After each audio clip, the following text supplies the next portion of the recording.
हमें कहा जाता है ये जो हमारा पैगाम है या ये जो अल्लाह ताला से मोहब्बत है, ये भी सिर्फ़ और सिर्फ हमारे, हालांकि आप साइंटिफिकली लॉजिकली भी हर चीज़ प्रूवन है कुरान में, लेकिन ये आपके दिल पे असर करती है। इससे हम क्या मतलब लें? बिस्मिल्लाहिर्रहमानिर्रहीम। बहुत प्यारा इंट्रो आपका, माशाल्लाह। और मैं दिल ही की बात करके दिल से अल्लाह को कैसे पहचान सकते हैं, इस पे एक लम्हे रोशनी डालने की कोशिश करता हूँ। देखिए, मेरे मौला इमाम जाफ़र सादिक़ अलैहिस्सलाम अपने शागिर्द मुफज़्ज़िल से फ़रमाते हैं कि ए मुफज़्ज़िल, तुमने कभी गौर किया कि अल्लाह ने जो ये दिल बनाया है, ये फसलियों की मज़बूत हड्डियों के दरमियान में रखा। अल्लाह ने जो दिल बनाया है, ये फसलियों की मजबूत हड्डियों के हिसार में रखा और फिर इसको गोश्त और पट्ठों के दरमियान में छुपा दिया इसको, ताकि इसको कोई खराश तक ना लगे। अब बंदा सोचे कि अल्लाह ने इतने महफूज हिसार में दिल रखा है, वो आपसे कितनी मोहब्बत करता है, आपके दिल को ज़िंदा रखना चाहता है। परवरदिगार आलम ने दिल के बारे में बहुत सारी बातें की हैं और नबी अकरम सल्लल्लाहु अलैहि वसल्लम के जब एक सहाबी अलील हुए, देखिए नबी पाक सल्लल्लाहु अलैहि वसल्लम के पास जो तिब थी, नबी पाक सल्लल्लाहु अलैहि वसल्लम से बड़ा हम आलिम किसी को तस्लीम ही नहीं कर सकते, क्योंकि हमारा यकीन, हमारा ईमान है कि उनसे बड़ा आलिम कायनात में कोई नहीं है।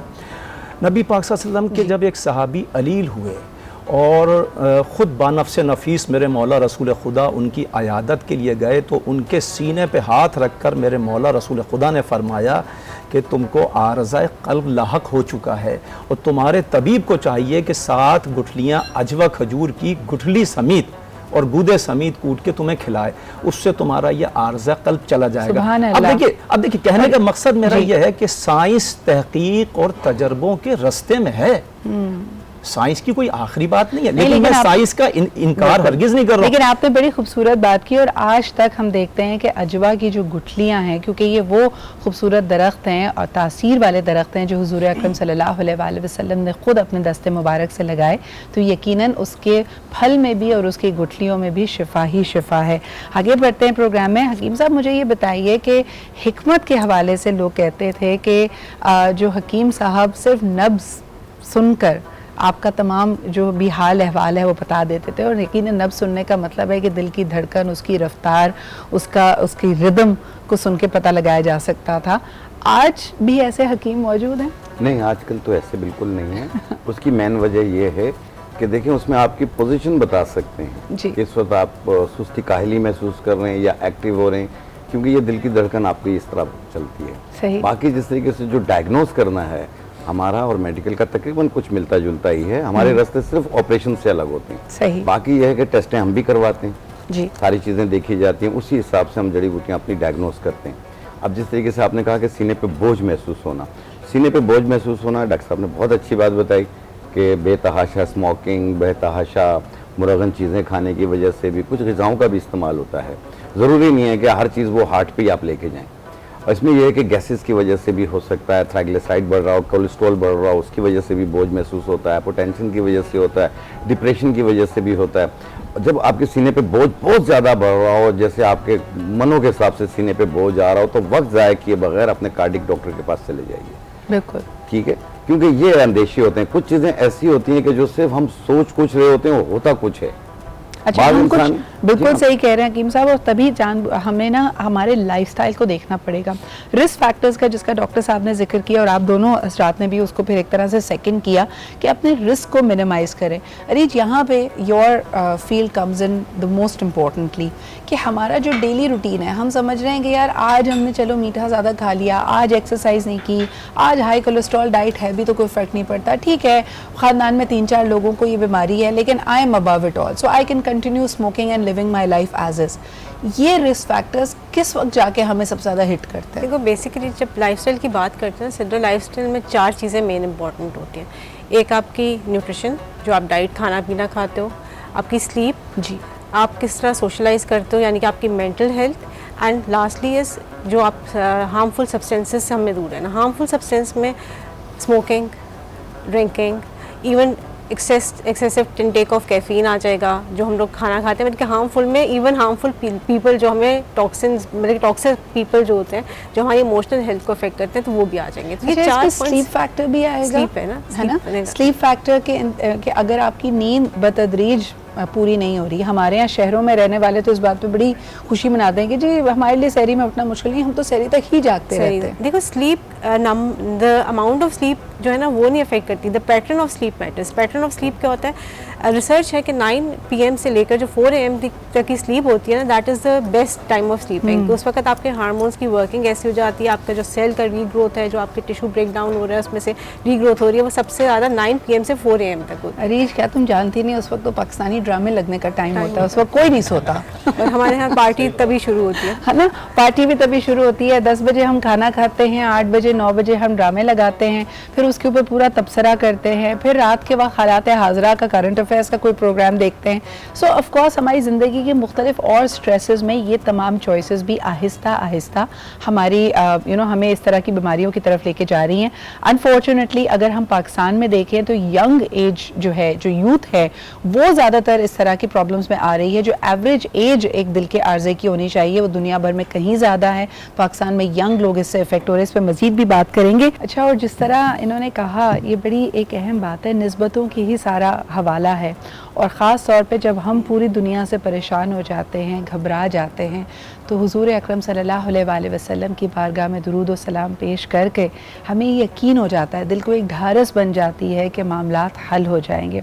अगर साहब आपसे सवाल करना चाहूँगी कि कई दफ़ा मेडिकल साइंस कासिर होती है किसी को मदद करने में, कि सिचुएशन जैसे अभी बात हो रही थी कि मुख्तलिफ कॉम्प्लिकेटेड फैक्टर्स है, शरियाने इस कदर सुकर चुकी है, इस तरह से ब्लॉक है कि कोई बाईपास या कोई और इंटरवेंशन नहीं की जा सकती, तब अगर मैं तिब्ब नबवी के हवाले से पूछूं तो आप क्या रेकमेंड करते हैं? देखिए सिदरा, रसूल अकरम सल्लल्लाहु अलैहि वसल्लम के ज़माने में ये साइंस नहीं थी, और साइंस का मैं बड़ा मुतक़िद हूँ। साइंस के बगैर तो हम एक कदम आगे अब इस वक्त चल नहीं सकते। बिल्कुल। लेकिन उस वक्त भी लोगों में आर्जा क़ल्ब भी होता था, शुगर के मर्ज़ भी होते थे, जिगर के मर्ज़ भी होते थे, लंग्स के मर्ज़ भी होते, सारे अमराज उस वक्त भी थे। ये नहीं है कि ये अमराज सारे अब आएँ। तो उस वक्त भी दिल के आर्जे के मरीज़ जब रसूल खुदा सल्लल्लाहु अलैहि वसल्लम के पास जाते थे तो मेरे मौला रसूल खुदा उन्हें शहद के इस्तेमाल की तरगीब देते थे कि शहद इस्तेमाल कीजिए, शहद दिल की जिला को बढ़ाता है, दिल की लाइफ को बढ़ाता है। फिर एक जगह आपको मिलेगा कि लहसुन खाने के लिए भी हुक्म किया कि लहसुन खाइए। अच्छा, तिब्ब यूनानी के हवाले से मैं एक बात अर्ज़ कर दूं कि बहुत सारे गरीब ख़ानदानों में ऐसा होता है कि उन बेचारों को पता ही नहीं होता कि हार्ट अटैक आ रहा है तो वो क्या हो रहा है। सीने में जलन होती है, पसीने ठंडे ठंडे छूट जाते हैं, जबड़ों में तकलीफ़ होना शुरू होती है, दोनों शोल्डर्स भी पेन करते हैं, उनकी समझ में नहीं आता ये क्या हो रहा है, घबराहट हो रही है।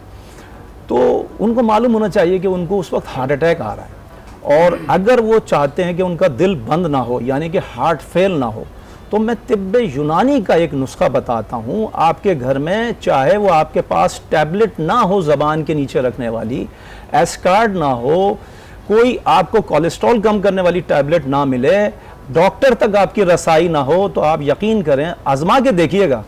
मैं बड़ी बात नहीं कर रहा हूँ, ये जो चीज़ें हैं, जितनी भी ग़िज़ा हैं, ये सब अल्लाह तबारक व ताला ने बनाई हैं, इंसानों ने खल्क़ नहीं की। आप 4 से 5 ये जो लहसुन की कलियां होती हैं, आप जल्दी से अपने किचन से लाइए, उसको चबाइए और 2 घूंट पानी पी लीजिए।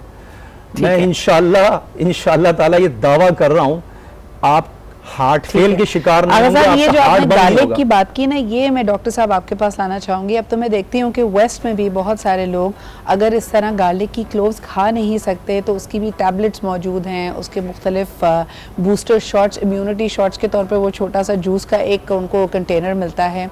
ये मॉडर्न साइंस भी मानती है कि गार्लिक में आपको काफ़ी इस तरह के फ़ायदे मिल जाएंगे। देखिए, गार्लिक बेसिकली कोलेस्ट्रॉल कम करता है। हमारी जो कोलेस्ट्रॉल की मेडिसिन है जी, ये भी बेसिकली गार्लिक का एक्सट्रैक्ट ही है। सही। मगर रॉ गार्लिक जैसे कहते हैं कि सिंपल गार्लिक लेने से एसिडिटी हो जाती है, सीने में जलन बहुत ज़्यादा होती है। लेकिन एक्यूटली जो है अगर किसी को अटैक हो रहा है तो बहरहाल इनकी अपनी लॉजिक है। मैं नहीं समझता हूँ कि लहसुन खाने से अटैक ख़त्म हो जाएगा या वो फौरी तौर पे, क्योंकि उस पर कोलेस्ट्रॉल जमा नहीं हो रहा होता है। जी। हार्ट की आर्टरी एक नैरो होती है, आप समझें कि एक रोड है जिस पे 4 गाड़ी गुजर सकती हैं। एनक्रोचमेंट की वजह से 2 गाड़ी गुजर रही हैं, फिर एक गाड़ी गुजर रही है, अचानक वो एक गाड़ी ख़राब हो जाती है तो रोड ब्लॉक होता है, अदरवाइज चलता रहेगा। तो उस वक्त जो वहाँ पे क्लॉट बना है वो ब्लड का क्लॉट है, उस वक्त कोलेस्ट्रॉल नहीं है। सही। तो जो हार्ट अटैक होता है वो ब्लड क्लॉट बन जाता है, खून का लोथड़ा उस रास्ते को ब्लॉक कर देता है जिसकी वजह से अटैक होता है। तो हमें वो मेडिसिन लेनी होगी जो उस क्लॉट को डिज़ोल्व करा सके। मुझे ये भी बताइए डॉक्टर साहब कि अगर कोई ब्लड थिनर्स का इस्तेमाल कर रहा है या किसी किस्म की इंटरवेंशन उनकी हो चुकी है, यानी एंजियोग्राफी हो चुकी है, एंजियोप्लास्टी अगर उनकी हो चुकी है, बाईपास हो चुका है, तो रमज़ान के रोज़े क्या वो रख सकते हैं ऐसे लोग? एक्यूट कंडीशन में नहीं, यानी कि अगर किसी को हार्ट अटैक है, एंजियोप्लास्टी हुई है, बाईपास हुआ, तो कम से कम 3 मंथ तो ना रखें। सही। लेकिन रिकमेंडेशन है कि 1 साल तक ना रखें। सही। तो कोशिश करें 1 साल, लेकिन अगर वो नहीं चाहते तो कम से कम 3 मंथ तक वो ना रखें। बिल्कुल सही। बाकी पेशेंट जो हैं वो रख सकते हैं सही। अपनी कंडीशन, क्योंकि हार्ट के साथ जो है वो डायबिटीज़ आम तौर पे होती है। जी। तो डायबिटीज़ अगर अनकंट्रोल्ड है कि बहुत शुगर लो हो रही है या हाई है तो ना रखें। इसी तरह ब्लड प्रेशर अगर बहुत लो या हाई है तो ना रखें। तो डायबिटीज़ के साथ जो दूसरी कंडीशन है, किडनी है, जैसे किडनी डिजीज़ डायबिटीज़ के साथ और हार्ट के साथ बहुत कॉमन है। तो अगर किसी के किडनी फेल है, यानी कि क्रिएटिनिन 1.3 भी है, तो उसको रिकमेंडेशन है कि वो रोज़ाना रखें। तो ये आपकी वो हेल्थ कंडीशंस हैं जिसमें मेडिकल साइंस आपको कहती है कि आप यकीनन अपने लिए रिस्क ना क्रिएट करें और अपने मौलिद से पूछ कर रोज़े रखें। एक छोटा सा ब्रेक लेते हैं, वापस आएंगे, मज़ीद इस गुफ्तगू को आगे लेके चलेंगे। आपके कई सवालात हैं उसको भी लेके चलना है, और आज का सोशल इशू उस पर हमारी टेलीफोन लाइन्स खुली होंगी, प्लीज़ कॉल कीजिएगा और बताइएगा कि आप उस बारे में क्या सोचते हैं। A quick break and will be right back.